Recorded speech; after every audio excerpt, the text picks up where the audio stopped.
I am.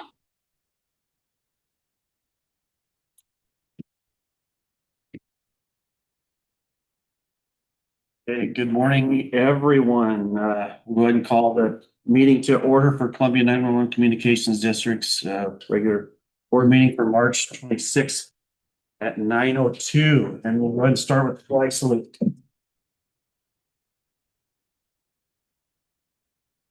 Pledge allegiance to the flag of the United States of America and to the republic for which it stands, one nation, under God, indivisible, with liberty and justice for all.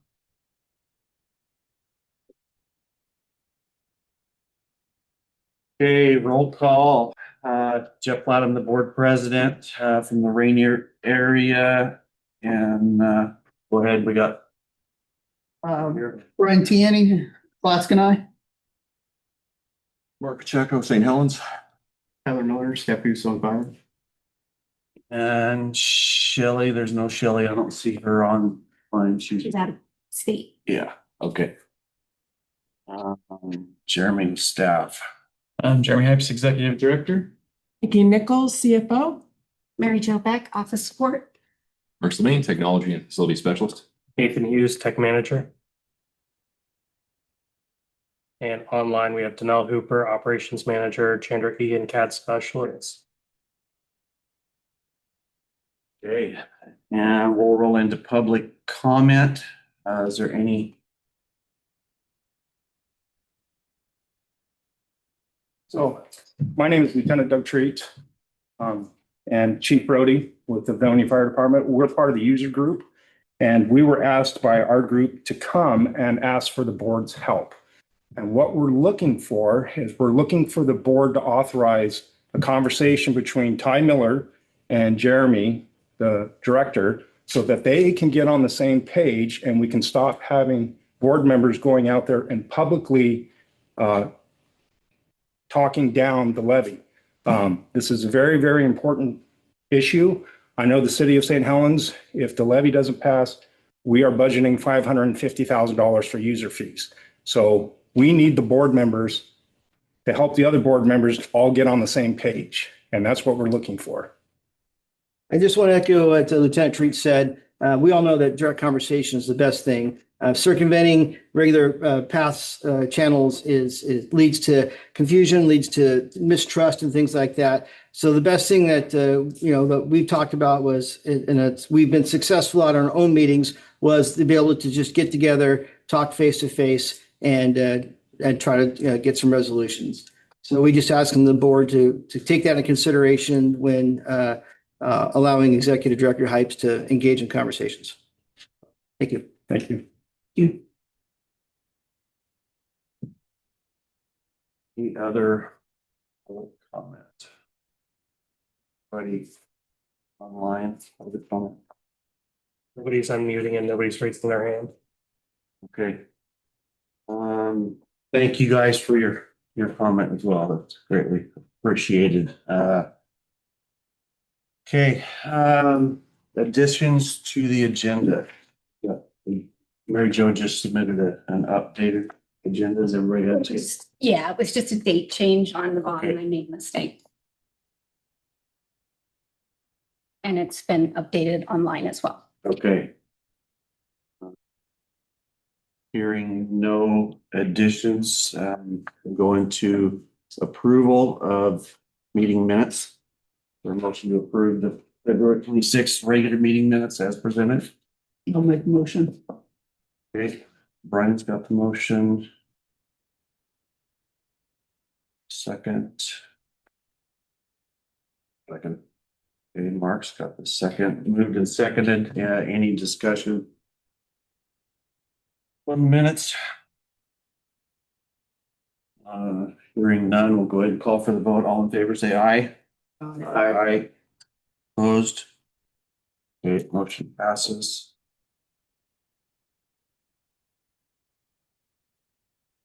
Financial. For the Mickey for approval of the budget variance. Our benchmark for the end of February is 33.33%. and we are currently at 45%. So we are in okay shape for now. Is there any questions about any of the documents? Sure. Yeah. I do have a couple of questions, but it's about specific transactions, not necessarily what Nikki just went over. Do you want me to wait?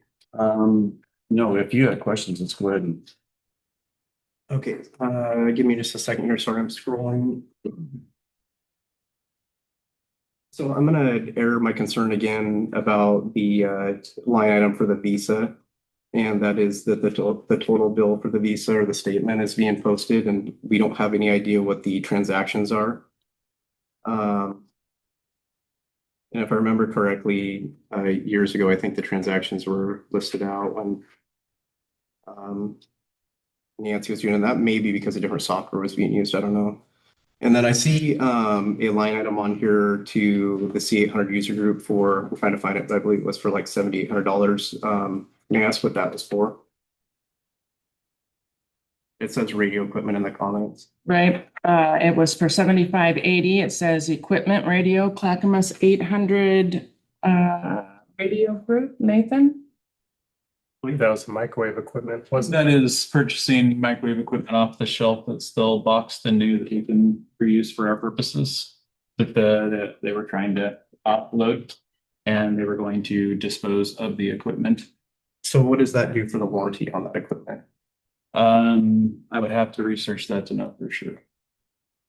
It is boxed new, is my understanding, off the shelf. It was shipped over to Microwave Network to set the frequencies on it for our use.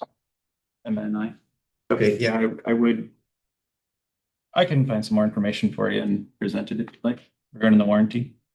My concern with purchasing equipment from a third party and not direct from the manufacturer is the warranty related aspect, which especially with that equipment can be pretty significant. So if we can get more information on that, that would be appreciated. Okay. Any other questions from Mickey on budget variance? Okay, go ahead. You got a motion and a second for approval of that? Did we already get a motion? No. I did not, okay. So yeah, we need a motion. Make a motion approval. Mark's got the motion. In a second. I'll second. Brian's got the second. Any further discussion on any of that? Yeah, I'm sorry. So what is that equipment going to be used for? It is microwave equipment that we're hoping to put into up onto bulb. I'm sorry, did you say bulb? On bulb, yes. Is it a dish or is it the receiver or what? It was the, blanket on the term for it, but it's equipment in the shelter. yeah, it's gonna be in the shelter. It's, The radio. yeah, Okay. We had a equipment failure and we were fixing that. Is that a pretty significant discount buying that from them? well, it certainly sped up the shipping process. By spending the money that route, it was on the shelf in storage at WACA, who maintains the C800 system. And it was slated for basically for disposal or just for significant discount sale. So they sold it to us as a quicker avenue to get a hold of the equipment and get it shipped off for updating so we could use it. So my understanding is that the only microwave equipment that wasn't recently replaced within the last 3 years was, I think, the hot from Columbia Heights. I could be wrong. So was this equipment that was replaced at all? Was that just? The majority of the equipment already for bulb, we were only missing a couple pieces, which I believe were like actual radio. Because a lot of it was slated to potentially move to a new radio site with a radio upgrade. And so it was never fully upgraded. We're still on the previous product over there. So we're upgrading it to M&I's product up there to replace that wing. Okay, yeah, I was just curious if we had an equipment failure already at Bald, because we replaced a lot of those links over the last 3 years, so. Yeah, that wing was not replaced. Okay, thanks. All right, any other questions on any of that? Good. Got a motion, got a second. Call for the vote. All in favor, say aye. Aye. Opposed? And I'm abstaining from this. Okay, motion passed. Expenditures. Mary just. Okay, Just a point of order, is the motion and second for approving both the budget variance and the check I register? just had the budget variance, but you know what? We can, if anybody, we can lump it together because of Tyler's questions. So we'll go ahead. So it's just a budget variance? No, let's go ahead and do both seconds of the, unless anybody's got any other comments on any Was of that that. your intention? Yeah. Okay, Yeah. sorry. I just need to clear for the minutes. Yeah, thank you for that, Joe.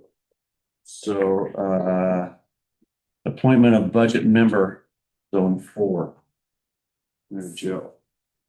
Yes, so I was made aware that Randy Hansen is no longer a voter in Columbia County. He has moved to the coast.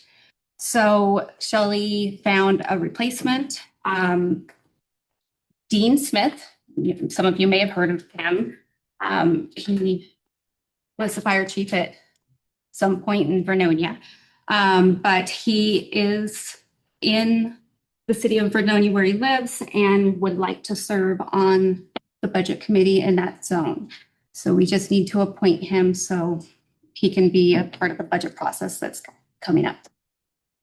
All right. Need a motion to appoint Dean Smith to the budget committee.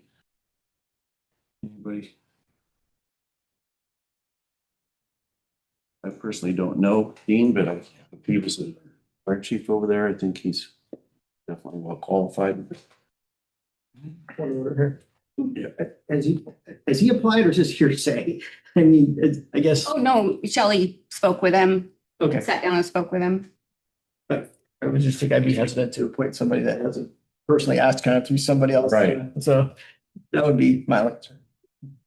Yeah, so Dean's on board with it, right? That's my Yes. understanding. So, okay. Yeah, and it's each board member's kind of responsibility that to find somebody in their zone if the person that is currently in the position can no longer serve or does not want to. So I appreciate her taking that upon herself and finding. Yeah. All right, so we're looking for a motion to appoint Dean Smith, zone 4 to the budget. Motion. Okay, Ryan's got the motion. Is there a second? I'll second. The second. Moved and seconded. We already had a little discussion about it. Any further discussion? I just have a question. So does Dean live in zone 4? Yes, he does. Okay, thank you. Okay, no other discussion. We'll go ahead and call for the vote. All in favor, say aye. All right. Opposed? Okay. Dean's got it. We're gonna go to Danelle for operations report. Good morning, everyone. I have a little bit of an update on our staffing. We did have one of our trainees, Weingar. She withdrew from the training program. We do commend her. She worked very hard over the last year and just decided that she wanted to move on, but she did leave in very good standing and we wish her well. Our two trainees, Hadley and Barlow, are doing amazing. They're really progressing well and very, very excited about that. As far as hiring, we have some updates. We have 3 conditional job offers now that are out and hoping to have them start May 15th. We did lose a few to the final stages. So while that's disappointing, we still have applications coming in. And following our recent mailer that went out to citizens already this month, we've doubled the number of applications that we've received in the previous few months. So that's really positive. One of our dispatchers, Davidson, just celebrated 1 year and came off probation. We're very proud of him and very happy to have him here. So he's pretty excited to be here. 2 of our staff, Lead Brogley and ComSpec Bocce, attended Northwest Leadership with Jeremy and I and had really positive feedback. We are scheduling our May training in collaboration with responders. Kirby's working really hard. A part of it's going to involve a field trip. Kind of exciting to get out and do something. We had a recent sergeants and supervisors meeting with law enforcement with good attendance and participation. We always appreciate that. We've got some upcoming appreciation weeks just to put on everyone's radar. 911 Appreciation Week is April 12th through the 18th, and then it's followed with law enforcement May 10th through the 16th, and EMS May 17th through the 23rd. Just wanted to share that with you. Our public records request is still ticking up. In fact, it's been updated since I did this report. It's over 200 already for year to date. And does anyone have any questions? Sure, I have a question. So on the public records request, does that include the records requests that are made from the different law enforcement agencies and fire districts? Yes, if they're true records requests. If they're just calling for like a CAD printout, like after an incident, but the time that goes into pulling the audio and doing the records request is the equivalent of a public records request, so it's treated the same. Thank you. All right. Any other questions, comments for Danelle? Yeah, actually, I'm sorry, follow-up question. So out of the 200 where we're at right now, what percentage would you say of those requests are from the actual user agencies within the county? I would have to pull that number. I wouldn't be able to say it off the top of my head, but I don't think a lot of the records requests that we get are more from like the DA's office or DHS and citizens as opposed to like a police officer or a firefighter, if that's what you're distinguishing. Yeah, no, that helps. Thank you. All right. We'll go ahead and go to Nathan for technical. I talked about it last month. Day Wireless completed their PMs back in February. We received the final report and a list of items that would need to be purchased to fix a lot of the issues we're having out in the field, which would include antennas and cabling and working backwards from there. It looks like it's already on the agenda, so I'll wait for that. Working with operations team to start going over PMs for the radio consoles themselves. It's not too in-depth. It's really just cleaning them out and getting all the dust and taking them apart and making sure everything looks fine. We're revisiting the Quarry Hill BARD units now that summer's coming around, and we didn't have great luck with finding grants for that replacement. We're going back out and getting 3 quotes for Quarry Hill to replace either 1 or 2 units, depending on the board's decision. We're still working hard with the CAD system. We're looking at possibly even going to a later version, depending on issues and whether or not we can get them patched in the release that we have in testing right now. Right now, we're building out the ECT, which is the call ticking screen that the dispatchers use to enter calls into the CAD system. And we're working on building out the MDT software, which is a software that the fire and police users use, because that's going to be a whole new facelift for that product. And on top of that, Chandra and Merckx attended Central Square over in Washington, D.C. And from what they've said, it sounds like they got a lot of benefit out of it. Brought back a lot of demos for us to try out. Some products are actually pretty cheap, a couple $1,000s, and would be a huge benefit to our dispatchers and locating addresses and people and phone numbers. Any questions? Sure, but so I keep hearing comments about the CAD system. I don't know if they're anecdotal or they're the real issues or so is it are we having problems with the CAD system? And we're on like year 9, I think, already, if I'm not mistaken. I think. So what is the state of the CAD system? What are the problems that you're having? Are you getting support? I mean, what does the outlook look like for the CAD system? Because and I'm asking because that's a big capital expenditure. Yeah, so right now the build we're on is stable, but it's not supported anymore. So when we want to make changes to it, add interfaces to it, we're being met with, well, you need to upgrade before we start implementing those interfaces. And so we're looking at newer versions. So the one bug that we found in the version we have in testing is that cross streets are causing parts of the program to crash. And so we're looking at a hot fix to fix that and continue going towards that. upgrade, so which is like 25.10, I believe. I think patch would be 25.11, which would hopefully fix that issue with cross reads crashing portions of the CAD system at the user terminal, not on the server. But really, it's just, you know, when we do our testing for a new system, we have a workbook about this big that we go through and we test everything, the smallest things in CAD to make sure that everything works. And, you know, we don't expect everything to work exactly how we need because it's a product that's meant to tailor to clients around the world, honestly. And so we need to figure out, you know, what can we adapt to in our operations and SOPs, and how can we work with this product, or what can we work with Central Square to tailor to us, because they can do that in a lot of circumstances.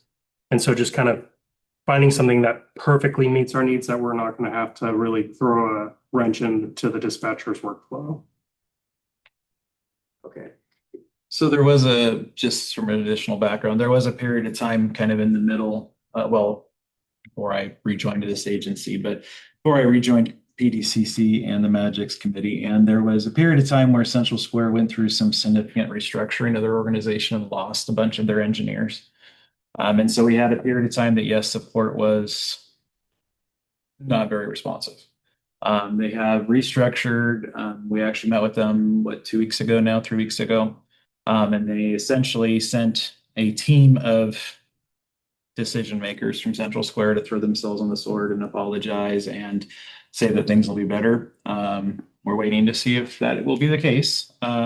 They're not to say that there hasn't been conversations amongst the Magics group to look at other CAD projects, but as for right now, we are still hanging our hope on this upgrade and at least a few more years out of this CAD before we start looking for another one. But there has been some conversations, and they've been warned from the group that if there isn't some significant advancement into fixing some of those issues, that we would be starting to shop other CAD systems. So.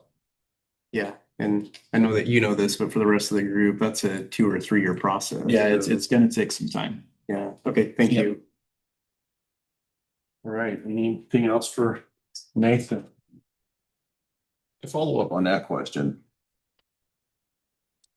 how long can we expect the current CAD system that we're using to remain effective if it's no longer supported? Realistically, I mean, I know it's a hypothetical, but That's a really tough question, because right now there's no major issues besides the support. So, I mean, as long as we don't need any major changes, it could last forever, but that's not realistic. I mean, take Washington County, they're looking at Rullion, I think is the name of the product, and they're having some issues integrating that into the system because they're not on the latest version. Aurelion is a AI-based call answering system to help field some of their non-emergency calls, and they're having a hard time getting the integration between the two programs to work because of the age of the software firmware on the CAD system. So I'm trying to mentally grasp where the tipping point is between we keep chasing down this next version and we start looking at something else. Like, when does that? theoretically, I think most CAD systems have 10 to 15 year life expectancy per se. Central Square hasn't announced any time that they're looking to kill this product, that they are continuing to maintain it, but we have to keep updating to stick with it. And because we lacked the interactions with Central Square for a few years because of the programming, we ran into a period of time where we just didn't do any updates because we couldn't get any real support from the company. And it's not like the one product is what you have to be on. So there's different upgrade paths that you can take. So we're going with the 25.10 or 11 upgrade path, and we're locked into that, and they support that. But they're also going to be introducing the 26 version upgrade path, which eventually, we probably will want to get onto, because 25 is going to lose support eventually. It's kind of like Windows or your iOS, your iPhone. They'll still update, iOS 17, but they have iOS 18 released, and they're upgrading both of them, but they'll stop upgrading iOS 17 eventually. So are they charging, or do they want money for these different paths that they're saying that are contingent? Like, let's say in your example, like Washington County wants to say I call taking software, Right. but is Central Square's response is great, we can do that, but this is how much it will cost you? Or is it I don't- this version's available to you for no cost? This version's available to us unless there is some significant updating in the hardware to go along with it, which there hasn't been. That is all, it should be all covered under the maintenance contract that we have through Magic. So, Yes, it's all covered. yeah, so it's not any additional cost. It's just the time to get it done and actually to make sure it's going to work before we update it. Because the last thing we want to do is introduce a product and it's going to like have the cross streets fatal flaw that crashes a CAD system when the cross streets don't work. Because as we know, with traffic stops, it's almost always, unless you're using a business parking lot or something. So, Yeah. So those are some things we're trying to weed out now in the training and testing process, is to try to figure out where those flaws are and see if there's something we can live with, which that is, in my opinion, not something we can live with. That needs to be fixed before we can go to this next upgrade, or we have to look at another one. So. What is the feedback that you guys get from the end user agencies from both law and fire on their experience with what's there now? So they are on what's called Classic Mobiles. Since Classic, there's been Mobile UX and Mobile X, which is our latest product. And it's been complete redesigns. Classic Mobile looks like an early 2000s program. It's very, very outdated. The user flow is not optimal. The new software, they poured in, thousands of hours, getting UX designers to bring in something where the officer should be able to use this device traveling at 100 miles per hour down the road and get the information that they need presented in a format that's readable at a glance. And I think we're going to get a lot more positive feedback on the new system because it is more centered around giving officers and firefighters the information they need when they need it versus having to go through, find the information and do it that way. It'll also make them a lot more independent because running plates and all of the other things that dispatch does for them. Well, they can do it now, but dispatch still is picking up a lot of that slack. It'll make it a lot easier for them to do their own runs and making sure everything's correct. So does that mean that they're generally fine with what they have, or? I would say, they're content, but it could be a lot better. No, like major, like things aren't. There's nothing, they have better maps than dispatch. They have tile-based maps. We still have vector-based maps. So we call it workarounds in the software industry. That's Yeah. this term. Is it workaround? You can still get what you want through workarounds, or It's not workarounds. It's just, the user UI flow could be improved greatly. okay. And I think they're just used to it now and it works for them, but it could be a lot better. Intuitiveness. Yes. Okay, got it. And hopefully Mobile X will fix some of those as we get there. And Mobile X is platform agnostic. It works on Windows, Android, iPhone, Mac, and it's all the same software backend. So there's not like a separate product for iPhone, which is different from the Windows version. So we could have officers, when they step out of their vehicle, get too far away from their vehicle. If they have the iPhone app loaded, it'll start using AVL from their phone for the dispatcher. And so what they promised us in 2017, basically. Well, now we have it in our hands. Thank you. Yeah. All right. Anything else for Nathan? Okay, we'll turn it over to Jeremy, Executive Director of Report. All right, so the report basically just lists the meetings that I've attended this month. There's also the Northwest Leadership Seminar I partaken, but the big piece of this is going to be, well, I guess first off, is there any questions about the meetings I attend, what they mean or what they're for? I don't know how many of you have seen all these acronyms before and know exactly what they are. I realized after I put all these acronyms on there that some of the newer members may not know exactly what those are. Even some of the longer standing members may I not. wouldn't like having a cheat sheet on, because I was looking at some of them trying. So the Portland Dispatch Centers Consortium, PDCC, we're a member of that group, and that is basically the Portland Metro Area 911 Center. So we get together once a month to discuss the happenings within our organizations and try to figure out a plan to go forth where we can help each other and assist each other in some of the plans that we're making. We did do, just as I started here in August, we did a planning meeting to try to figure out what the strategic plan for the organization would be going forward. And there's been a couple of items kicked around, but we have not yet decided on a single item. One of the ones that we're leaning towards is losing a dispatch center. Around the state, we've had several small dispatch centers in the last few years consolidate into other organizations or just basically go out of business and have to transfer their systems. So the PDCC, one of the conversations we've had is what does that mean if, say, do a cyber attack or a denial of service attack that you lose a dispatch center? How does everybody else in the Portland metro area assist that organization getting back on their feet? Or how can they handle the calls? How can they handle the radio work? We're looking at a broad plan, what that looks like, so that we can all assist each other in that process. Magix is based around the CAD system, metro area joint CAD system. That's basically just the management group. We get together just to discuss what this project looks like, if we're going to spend money, where the money's going, those kind of things.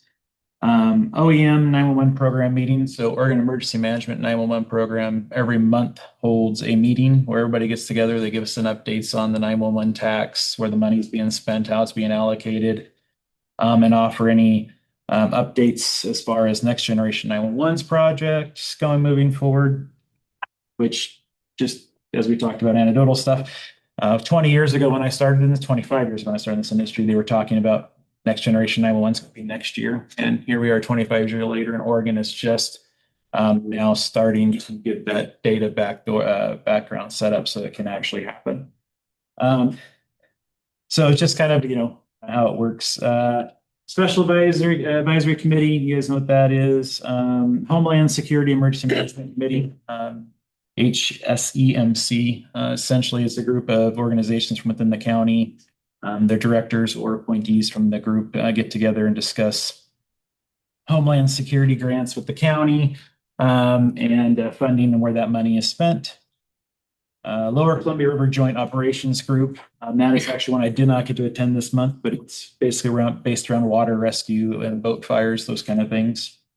And then the Lost Sergeants and Supervisors meeting. That kind of sums up the majority of what I do month to month as far as meetings with other organizations. There is also the PIO group that I attend as I'm trying to wrap my head around what the PIO process looks like and stuff like that. So, Public Information Officer.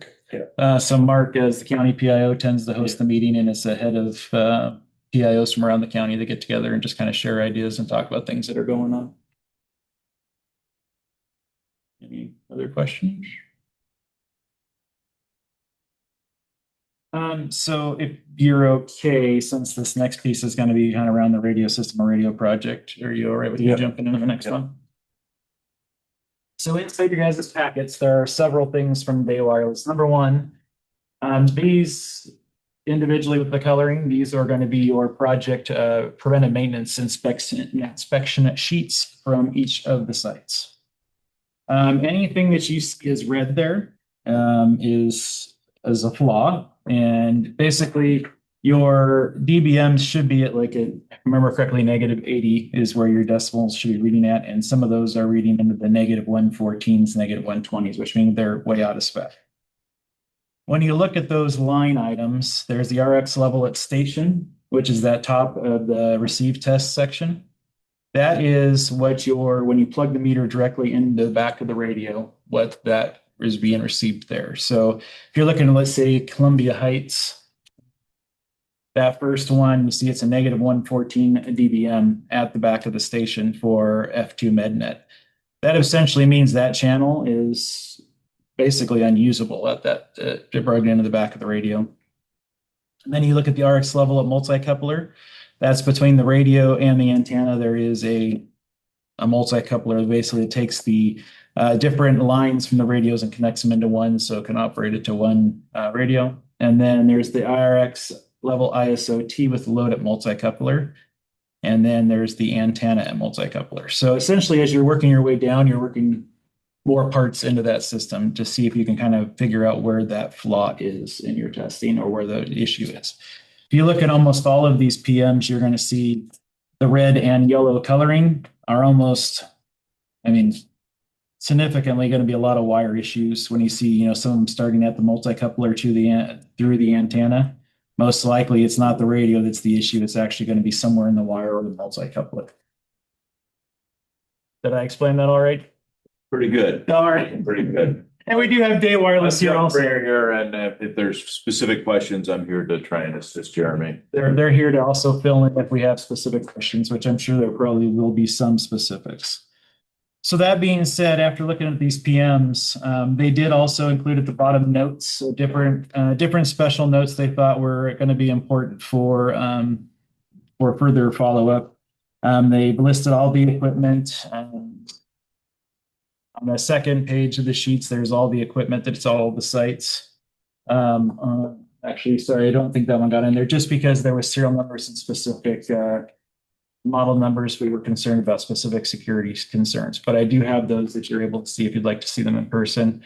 But they do have a list of all the serial numbers and the equipment at all the sites were also included per my request. So we do have that now, which is something we did not have before. So about the individual inspection sheets before we take the next step. Questions about those?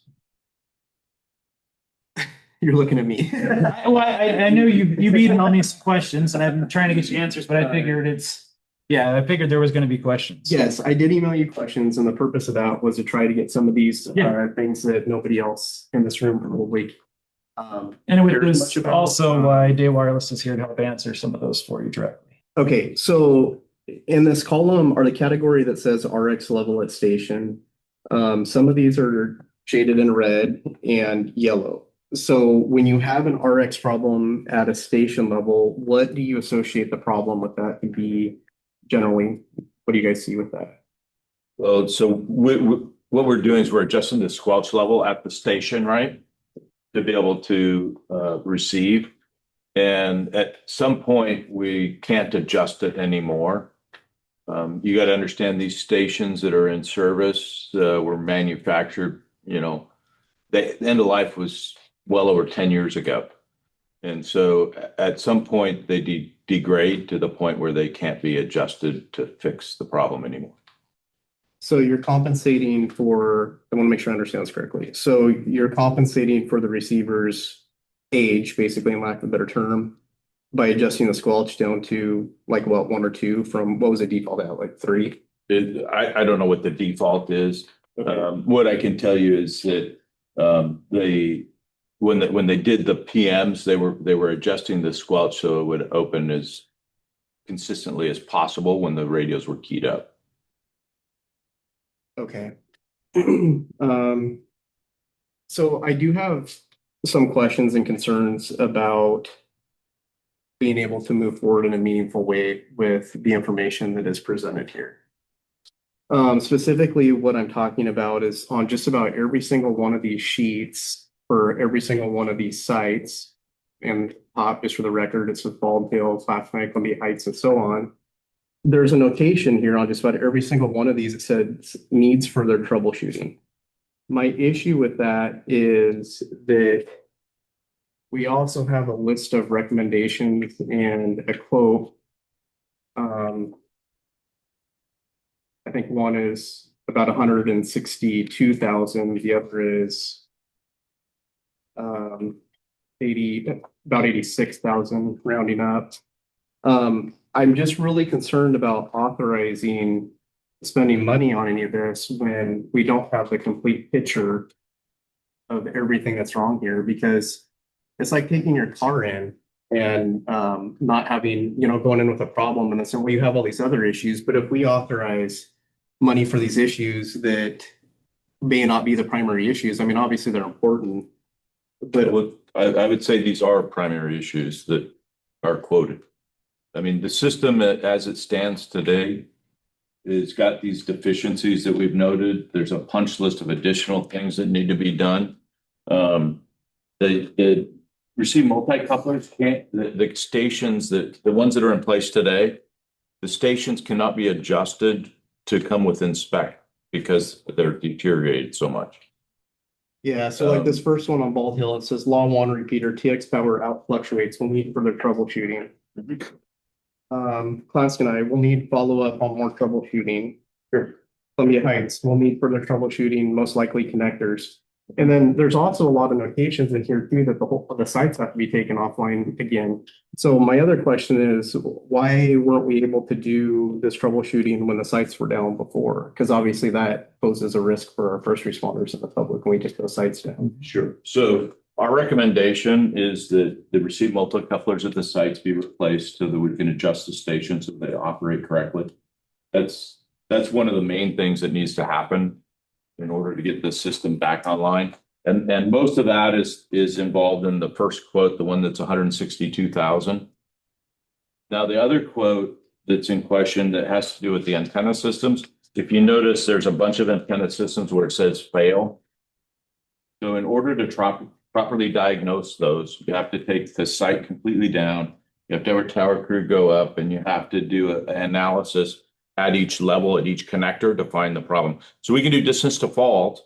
And what distance to fault does is it tells us approximately where it is, but it's not necessarily going to say, oh, it's a bad antenna, it's a bad connector, it's a bad line or whatever.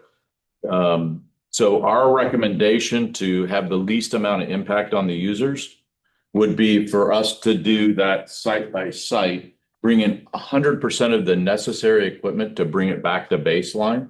So we get out to the site, we climb the tower, we find out this connector is bad. We replace the connector, we get the site back online, everything's good, we walk away. We get out on site, we find the antenna's bad. We have a new antenna with us, we replace the antenna. It's all done in a single day. Instead of having to go out and do diagnosis on the tower and then come back, it's our recommendation that we do it site by site and fix it as we go. Because we can take the system down and we can go do diagnosis on the tower and then we can come back later. Or we can have authorization to say, hey, let's go fix the problem.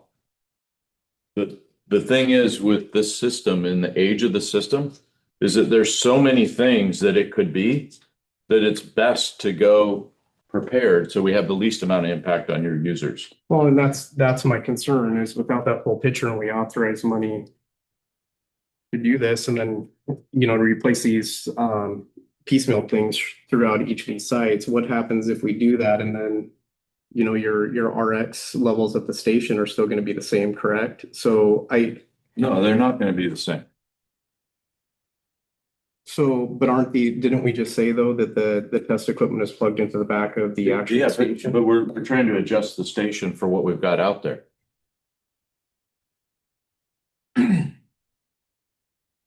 Yeah, I'm not sure I understand that. So Work for it. yeah, so I mean, this quote here for the antenna work is a not to exceed style quote. So what we did is we said at Columbia Heights, this is all the stuff that could possibly be bad. Let's go to the site with the tower crew and the stuff and fix what needs to be fixed. And that way we're taking Columbia Heights down for one day instead of potentially multiple days. So do you expect, so if the board was to authorize all this work that is listed on, there's two different quotes here and I'm sure Jeremy will explain it here pretty soon. Are you expecting that all of these, we'll start here at a very high level. Can we expect as the board that all of these reds and yellows are going to go away on each of these sheets? I would say that there is a good chance that all the reds and yellows are going to go away on the sheets. Could there be something that we don't know, Tyler? Absolutely, there could be. I mean, So given your experience, if we were to do this work and we still had, I would expect, probably most of them, let's say that hypothetically, most of these reds and yellows disappear. Do you have an idea of what the next step would be or what the equipment would be that would need to be replaced to basically correct these fully? yes. Okay, what does that look like? So like I said, I believe that these fixes that we're talking about are going to make almost all of this stuff be green, right? Good. However, there is a potential that there's something we don't know. So there has to be a caveat on that, right? But as far as moving forward, what this expectation is we're going to get the system back to baseline, more similar to what it was when it was first installed. So like we provided coverage maps to the user group. and to the board that showed what is expected the coverage to be. So the next step would be, okay, this is getting back to where we expect coverage to be based upon the design that's as is. Now we notice that we've got new buildings, we've got new places where our officers are going, where there used to be trees. And so now we can take a look at doing some design work to improve coverage in areas where you don't have coverage today. But to do that before this stuff is fixed is not going to get us where we need to be. We got to get back to the baseline. It's, you know, I mean, if you're not back to baseline where it's actually working as designed, to go out and say we're going to go make improvements, we don't know what those improvements should be. Okay, again, my concern is being very methodical about this and making sure that we're sparing every dollar that we can here. So when you say getting back to baseline, I understand that, but on some of the bullets, you also have the antennas listed too. So a big part of coverage, as you know, is the proper antennas and all the different things that go with them, like, you know, the pattern, electrical down tilt, mechanical down tilt, all that stuff. So are you going to be engaging, if we were to authorize this, would you be engaging the antenna engineers to do the coverage analysis, or basically analysis about what antennas are needed and how they need to be engineered? Are we buying these antennas to get back to baseline and then coming back later and saying, oh, but these antennas would actually do better? Because the antennas, you know, they're not cheap. They're usually like $1,500, and you have your labor in there too. So, I mean, I realize I'm getting into the weeds here, but it's also thousands of dollars that can potentially be wasted or saved. Well, I don't think it would be wasted to get back to where it worked the way it was designed. So there was an original system design that was put together and installed for Columbia County. The question is are we going to, before we go and put new antennas in, are we going to have those antennas engineered correctly at the beginning? So do you believe they weren't engineered correctly when it was first installed?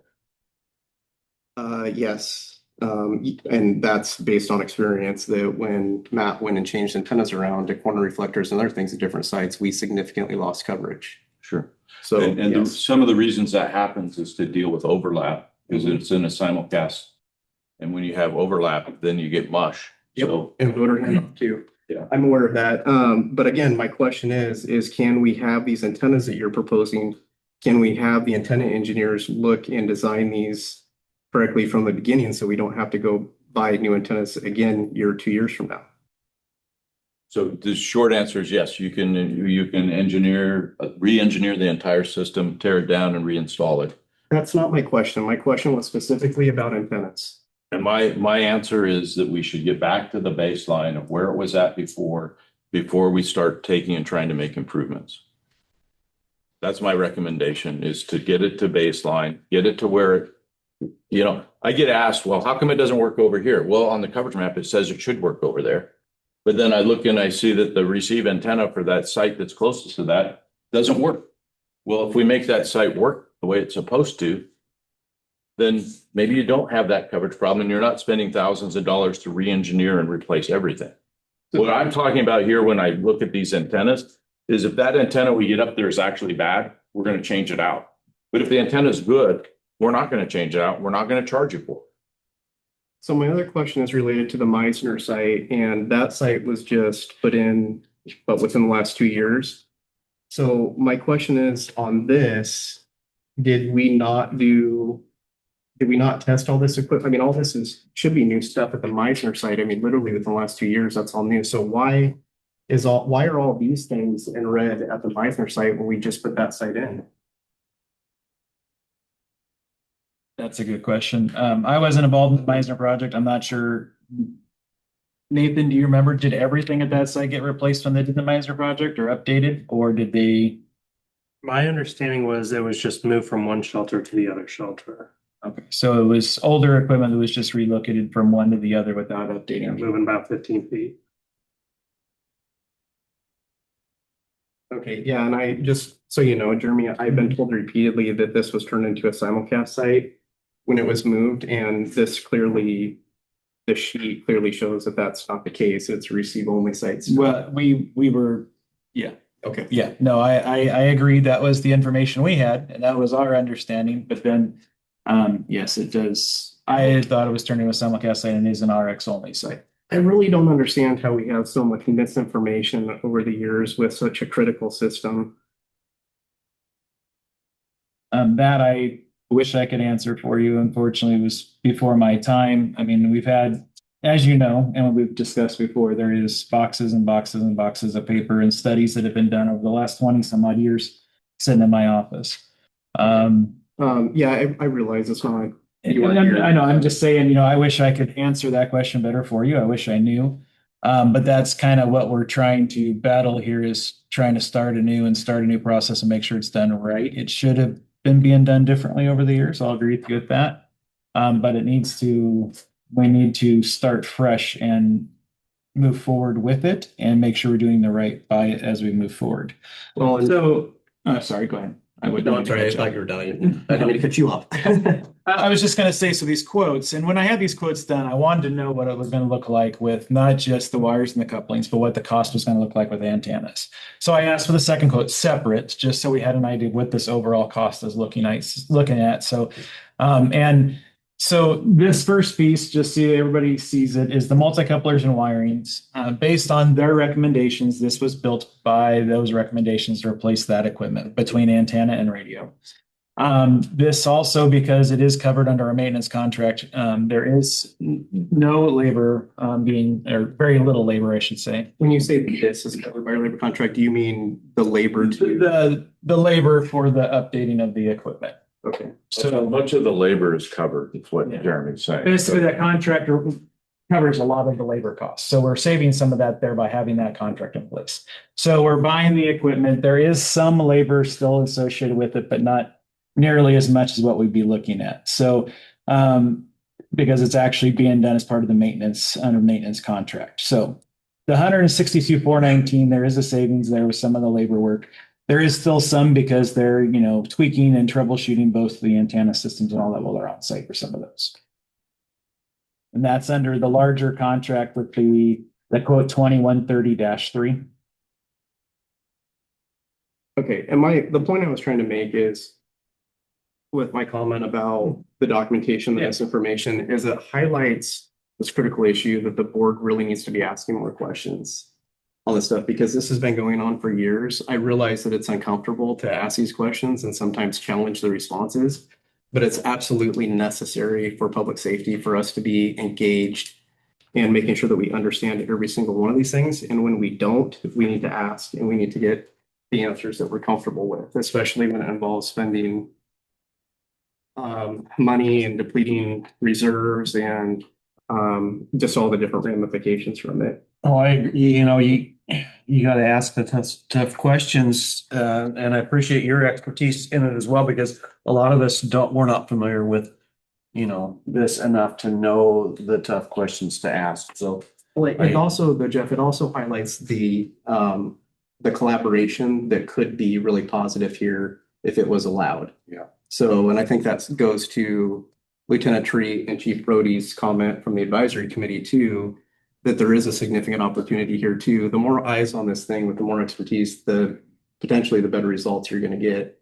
Well, I'm excited personally. We've been wanting this punch list right here to figure out where the problems are. Dave Wireless have put a ton of work into getting us this information. And if Jeremy's comfortable, a recommendation from him on moving forward with making this happen, then that's what we need to do. I think it's a good step in the right direction to figure out at least the initial punch list, the 162, the wires, the multi-couplers. This gives us a good idea. Dale Wireless will have antennas on hand that if we do have a bad antenna, we can swap it out. Once we get, and yes, we're spending money, and yes, it's a step in the right direction to getting us, like they say, back to baseline. When we're back to baseline, we'll know. I mean, when you look at the maps that were provided based off of that work, off the original engineered plan, it looks great. Is that original engineered plan correct? We don't know. We have holes in the system where we shouldn't, but is that because we have bad equipment that needs to be replaced and it's not operating properly? Or is it because It just wasn't engineered properly, and there's been changes over the years that we don't know actually everything that's been tweaked. So how do we figure that out? So I think, at least with the 162, the 2130-3, I would like to say we should start that work. I would also like J Wireless to maybe have a couple of antennas in the shop on hand. So if something does come up and they find an antenna when it's down, they can fix that antenna while they're there on site. Because they're already climbing it, we're already spending the money having them on scene. If they have to go up a second time, it's just going to cost us more. So that being said, I do think the 162, I do think I have to go out and get that it would be best for us to have a bid process, at least for it, to get a couple other companies to provide based off that same information.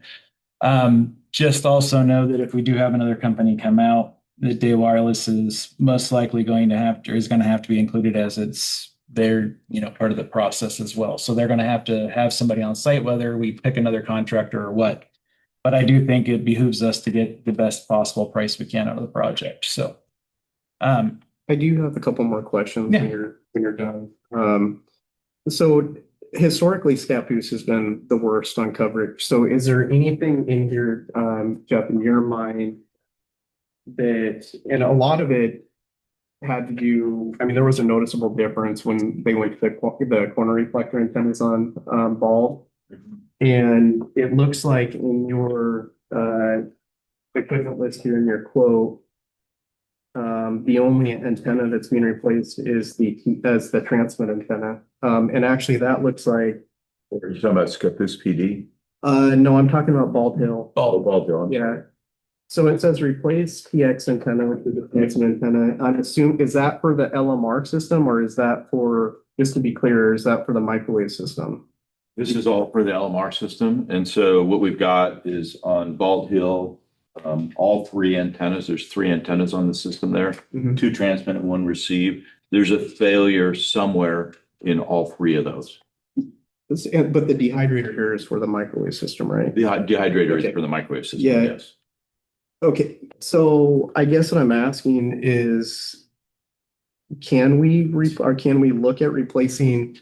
Number one, I don't understand how the correct spacing can be accomplished up there because the tower is so short. Because you have to have your transmit and your receive antenna, those all descents, and other issues separated. That tower is it's not tall. So how are we even accomplishing the required spacing for TX and RX antennas up there? So that's not part of the scope of this to build a new tower. The scope of this is to just fix what's broken. I guess what I'm getting at is, could a major issue at that site be the fact that the antennas are not spaced correctly? Well, it could, so that would not be part of what you're seeing here. In this documentation, that would something else. Okay.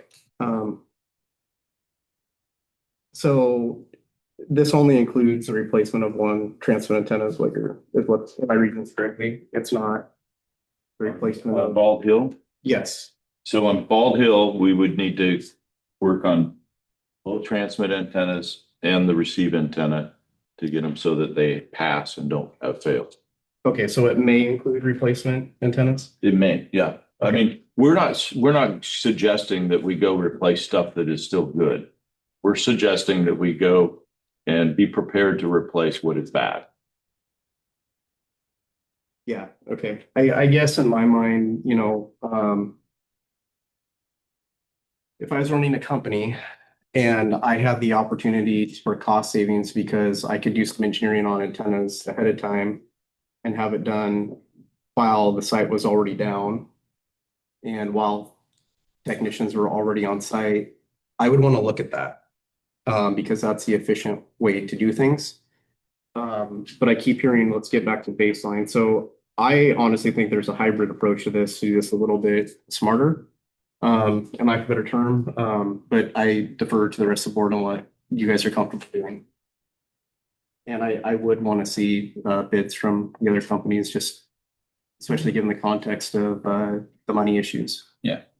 No, I do think that is the certainly the responsible step forward is to take this quote provided to some other companies and see what they come back with, and then we can decide At that point, make a motion for the board to approve or with one of the said quotes to at least start the process.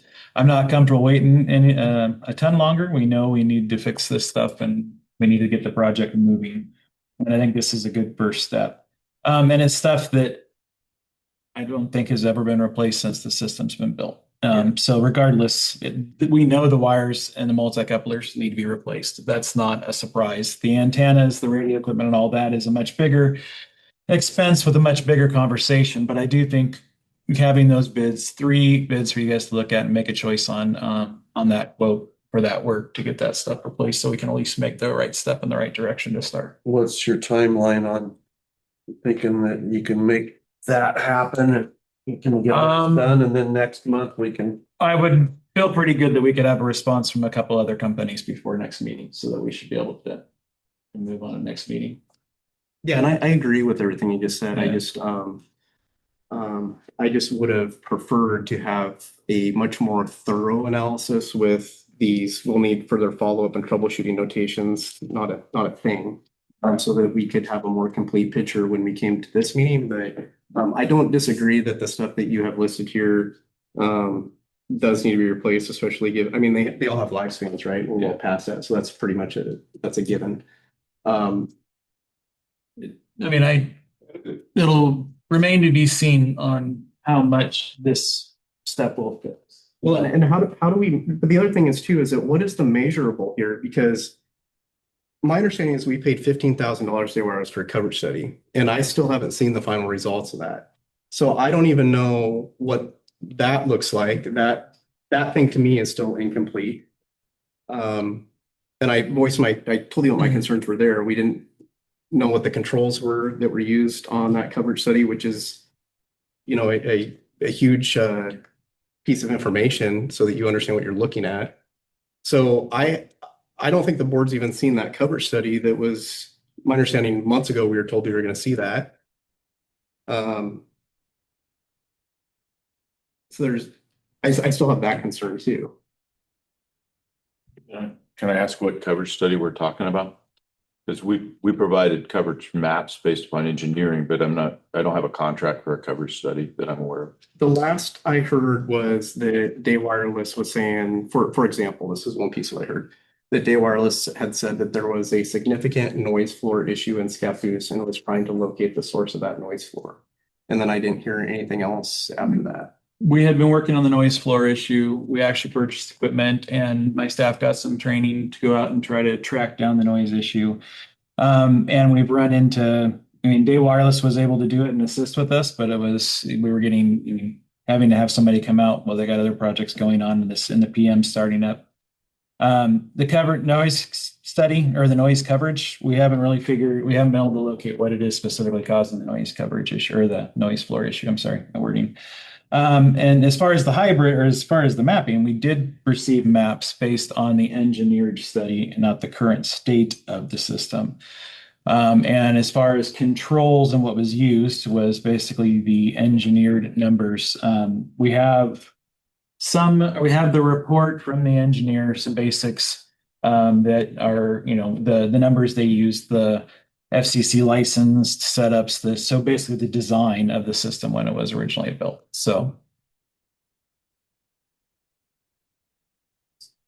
But the testing that Day Wireless did out in the field and those results, where are those results at?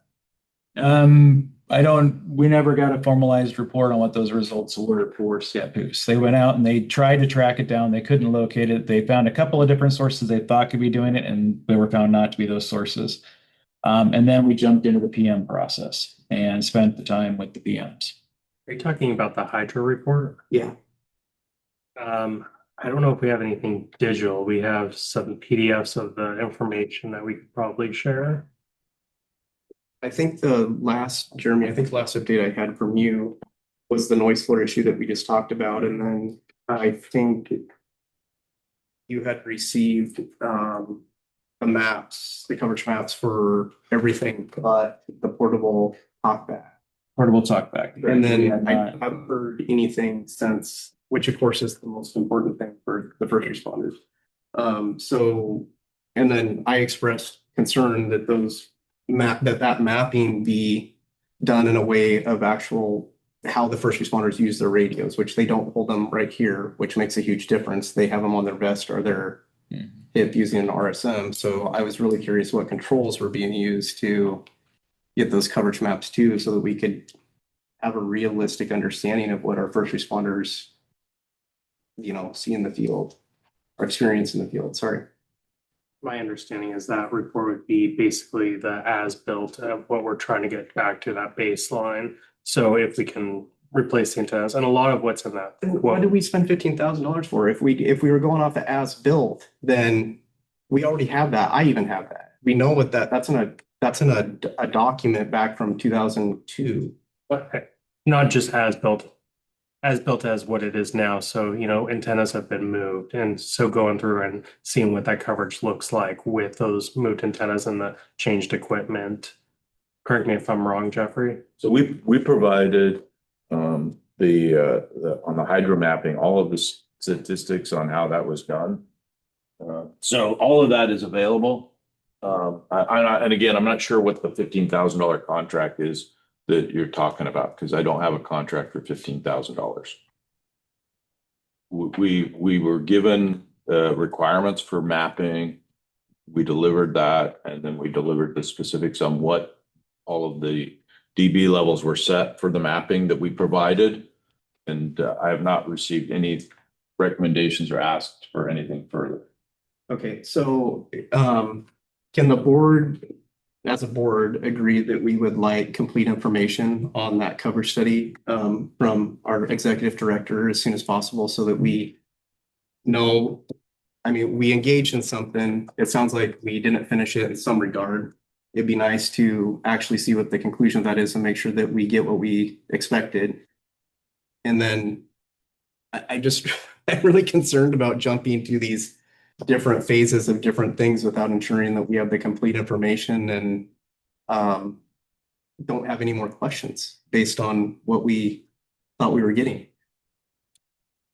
No, I think that's a good idea. What I don't want to do is, we hear the term kicking the can down the road, and we've got the list, and then, personally, I'm ready to make some of this stuff happen. And I get your concerns. We want to make sure we're doing the right thing. But on the other hand, we got this old system out there that's,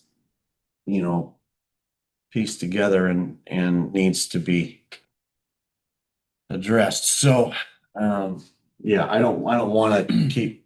What I'm trying to say is I don't want to be kicking the can down the road. I want to. So Well, yeah, I will get two other quotes on the multi-couplers and wiring. The coverage maps on all the details that we got back from them, we will make available also for everybody to see. We just need to make sure that we have a professional process with expectations and accountability in everything that we do here with all of our contractors. And that goes for everybody, because if we keep this mentality of not finishing and dishing out money and not getting what we expect and not being able to have professional follow-up and ask questions, the questions is what causes accountability. The questions that I referred to earlier about all the problems that we've had in the past, that's why we need to be asking these questions. That's why we need to get the information that we thought we were going to get. Because if we keep doing this, this is just going to be a recurring problem. And I agree with you. I don't want to keep kicking the can down the road, but that's, how you avoid that is you have, professional expectations and requirements in the documents up front so that everybody's on the same page. So that's another thing that I think we need to work on. And I think Jeremy is. All right. All right. So, I'll get all those details, all the details we received off the mapping and the studies. You guys have these. I'll make these available again at the next meeting just so that people have it also. And then I will work on the two other quotes for the work for the antennas and multi-couplers.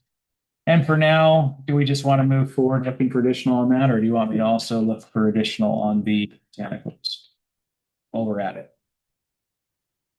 For me, so I'm sorry, can we just really quickly, so Yeah. this is one quote, this is 100, and this for the record too, so everybody Right. understands online what we're looking at. But we have one quote here for $160,419.32. Correct. That's from Day Wireless quote, 2130-3. Correct. And then we have another quote from Day Wireless in the amount of $85,770.13. That's quote number 2130-7. What are the differences between these two quotes, just in a nutshell? So the one is, so the 2130-3 is going to be the actual multi-couplers and wiring. This is everything from between the antenna to the radio system. And then the other quote, the 2130, or I'm sorry, what was that, Jeff? No, the 2130-3 quote, maybe I heard you wrong too, Jeremy. The 2130-3 quote is all inside the shelter equipment that needs to be replaced. Okay, It's aged out.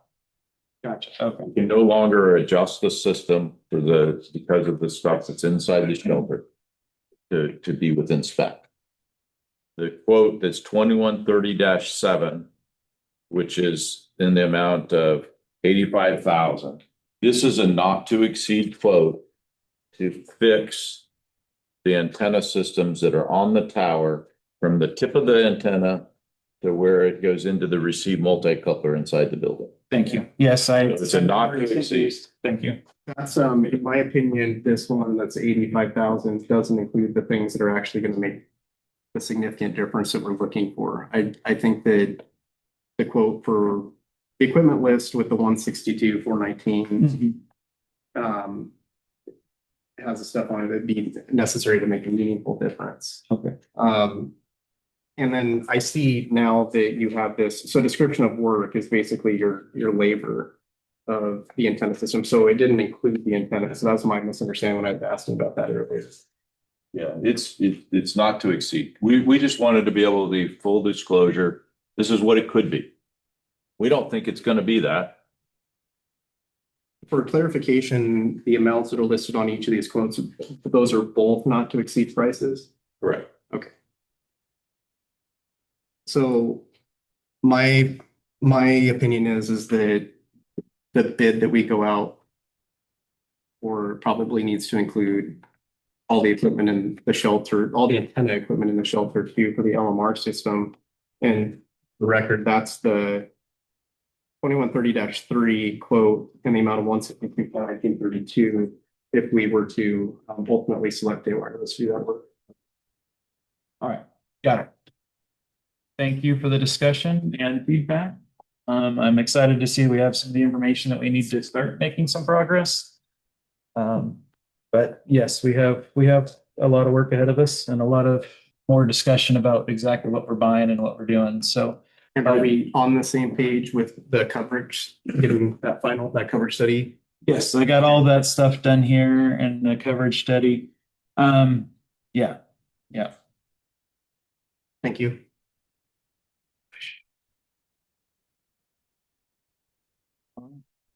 Executive Director evaluation. I think you guys we were going to go in executive session to have the initial conversations about that, if that's what everybody's comfortable with still. Okay. Right. And sorry. No, SDAO training, team building. Where are we at on that? We can reschedule at any time. I just need you to have an idea of some dates and times you guys want to do it. So if you'd like, Mary Jo can reach out with another doodle poll, find some dates for everybody so we can get it rescheduled and get it done. If people are comfortable with that at this point. Yep. Okay. So we'll get working on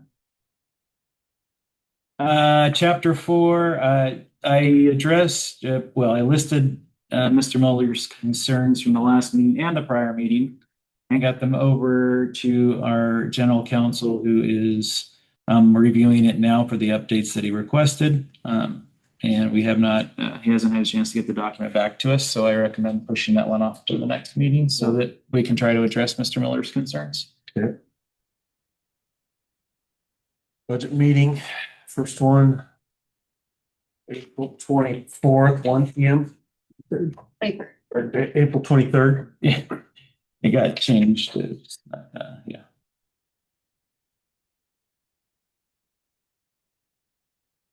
And along with that is the critical issues budget development guidelines that are added. There was just some slight verbiage change and some cleanup to make it more abbreviated and more concise. It basically is the exact same document as it was before. Updated, clarified some language in the operations of 17 full-time employees. It was filled out in kind of a confusing way as far as the budget document was concerned. Mickey and Janelle and I had a conversation and cleaned it up to a much more concise statement versus as confusing as it was with the different positions. Is there anything else or any changes to this document you guys would like seen addressed with the budget? Is this supposed to serve as our strategic plan?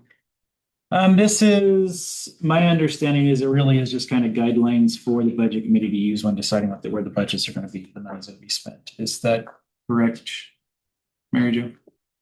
Yeah, I was just trying to, and again, not my wheelhouse, but we need to recreate another 5-year plan. I don't think we have had one for some time. And so this is something to look at to help guide that process from what I gather from what Nancy used to share with me. It's just one piece because the 5-year plan, we would usually have a breakdown in the budget with the 3 reserve funds and what needed to be replaced, whether it was admin computers or, they were on a certain cycle. And that's something that has to be looked at again.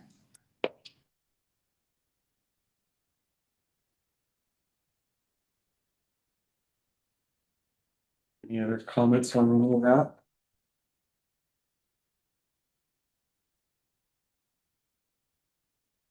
Okay, moving on to new business. Jeremy. No,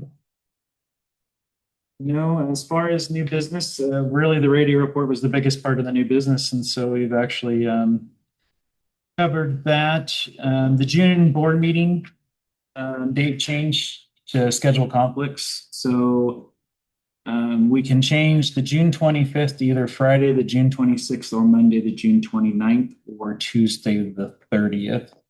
So we're just trying to look for some guidance on what days work best for you guys as far as trying to get a quorum together. Could that be another doodle that Mary Jo sends out on that to kind of see where everybody's at? We can't, you guys are going to get so sick of doodle polls. No, that's fine.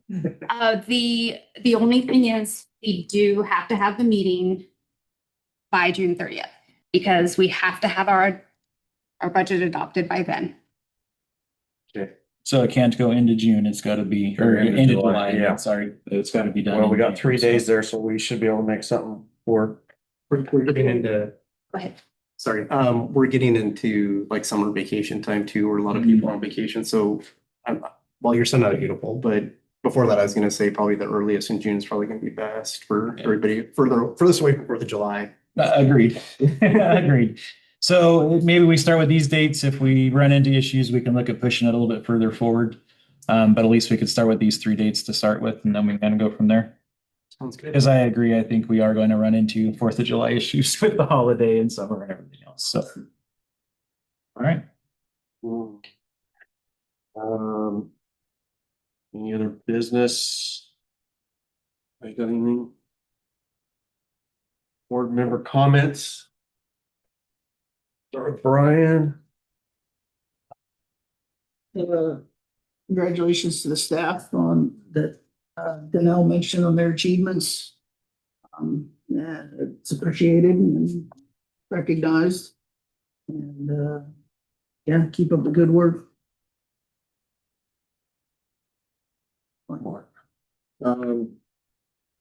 Also like to commend the staff, but I have a couple of specific items I want to thank them for as well.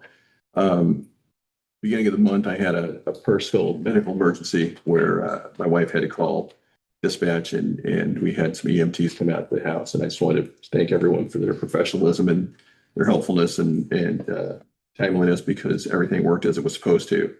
And I was able to get over to the hospital, get everything taken care of and get back home pretty quickly. So appreciate that on the personal level. Thank you, everyone. And also want to just commend everybody's responsiveness and professionalism with the flooding event that happened in Clatskanie on the 14th. That was a pretty early morning hectic situation. So I just appreciate everybody that chipped in on that dispatch all the way down to the school districts that were involved in helping out, and the centers that opened up to help us get some people housed that needed temporary placement. So that worked out really well, and everybody did a great job. So it's good to see the community coming together like that, all the different organizations, and I just really appreciate everyone. All right, Tyler. The only thing that I have is just an additional comment on Jeremy, when you ask for bids from the other companies. I think it'd be a good idea to also get their timelines and have each of them respond to timelines for each of the things. Or I don't know how you want to divvy it out, but for me, I would think that a timeline for each site would be beneficial to know, because maybe somebody is the lowest bidder, but their timeline, Jeff's point, you want to get this done. So I think it's a really important point to know what their timelines are that they can commit to for each of these things. And that's it. Thank you. All right, I just would go around the room, from Nathan and Merck's to the job, just hearing you guys talk about comments about the system and what you guys do on a daily basis. I greatly appreciate your knowledge, expertise. Mary Jo, keeping us pointed the right direction, and all of her hard work. Mickey as well, financial, all of that. Danelle with the, operations, and I'm just impressed with the team effort in the group from everyone. Shout out to Brody, and I'm sorry, the officer from St. Helens, but you guys taking time out of your busy schedule to come in and tell us what you got on your mind and what we need to do to.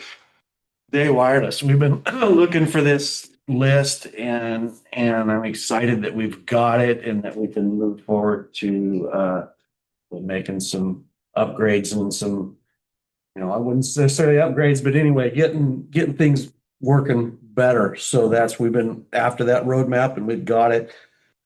So we got some work to do, get those other bids out there, and then hopefully next month we can move forward with some of that. And Tyler asking the tough questions, and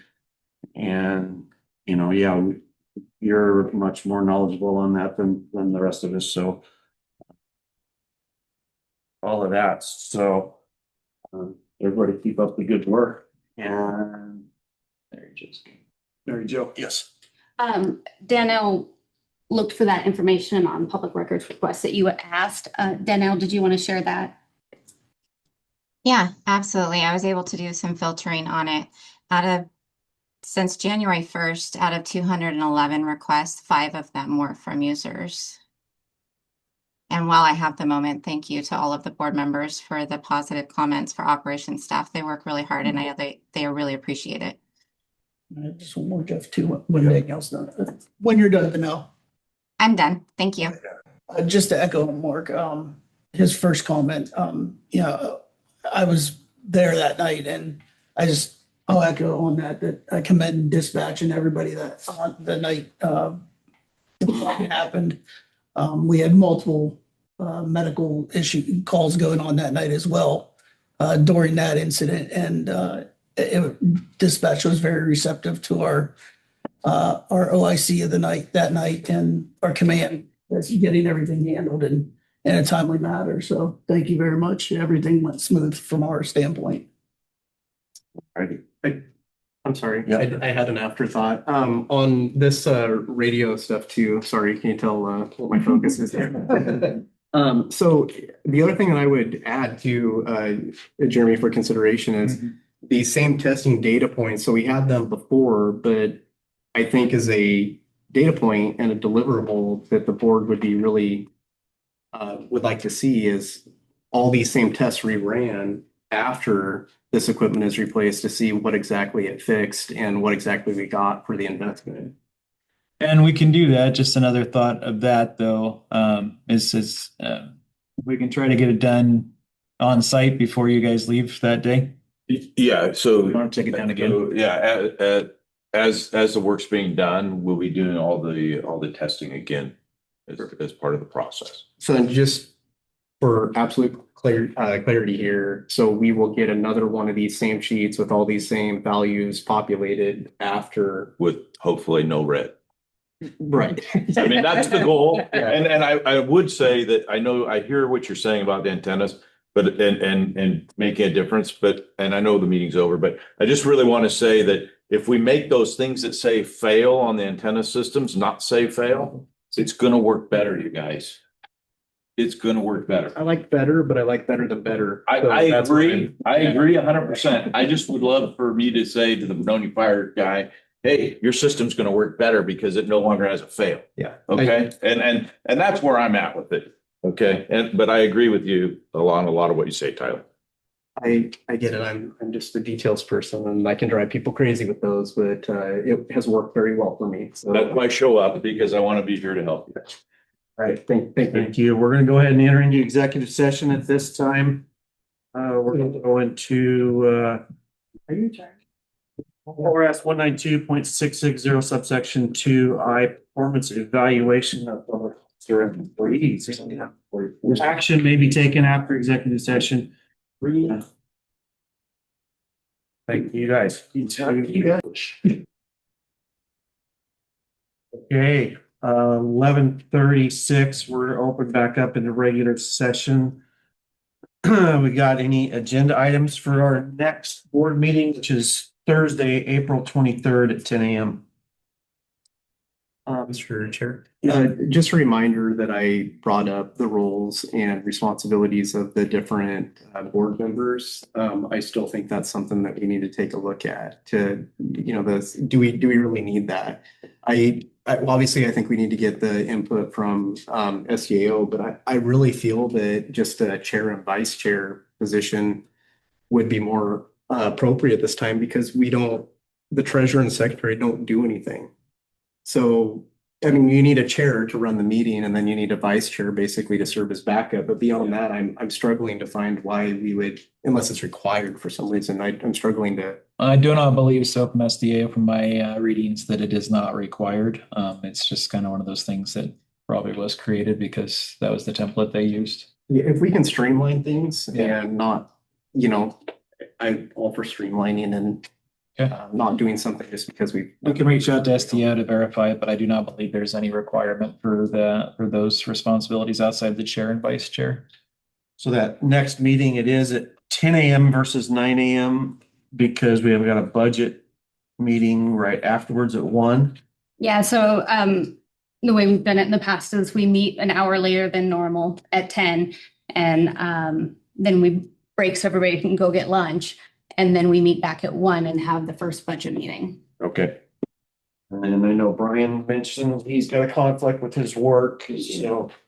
I may be able to attend partly by Zoom, but I won't Okay. be here for the whole thing. So everybody else, check your schedules, make sure we're not gonna run into a quorum issue there.